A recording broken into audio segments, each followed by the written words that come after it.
Advisor to Ukrainian President Volodymyr Zelensky's office, Mikhailo Podolyak, previously stated that Ukraine does not have the funds to hold elections.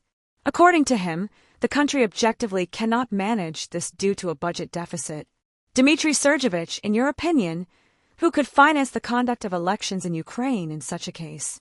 Do you think such rhetoric might look like an attempt to get money from the West, this time not as military aid? It is unequivocal that Kiev resorts to all sorts of maneuvers to obtain money from the West. This is an undeniable fact and an ongoing practice. I don't know to what extent Podolyak's statements reflect the official viewpoint of Kiev. Therefore, it's hard to say who should finance what here. So far, we haven't heard any official statements from Kiev on this matter. You mentioned contacts between representatives of the Russian and U.S. administrations on the orders of President Vladimir Putin after analyzing the document brought by Russian presidential aide Kirill Dmitriev. Can you say what these documents are? How does the Kremlin assess them, and at what level did these contacts take place? I cannot disclose this information. We believe that spreading such details right now could negatively impact the negotiation process. Hence, there was a telephone contact, and we decided to continue the dialogue. That is all we can say at this moment. Information was published about President Putin's meeting with the business community.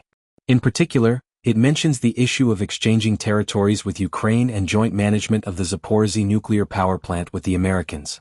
Have you seen this material, and how would you comment on it?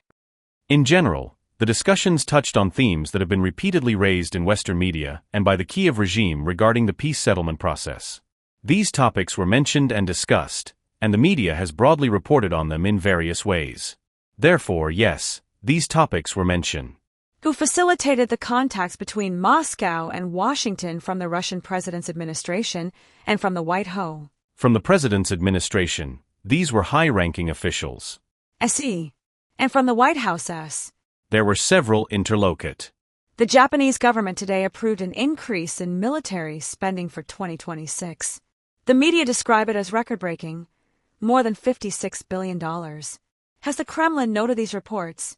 Do they raise concerns about persistent tensions in the region and the deterioration of relations between Japan and China?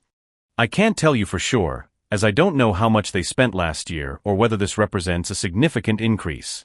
Certainly, any increase in military spending in the region should be approached very carefully to ensure it does not lead to further escalation of tensions.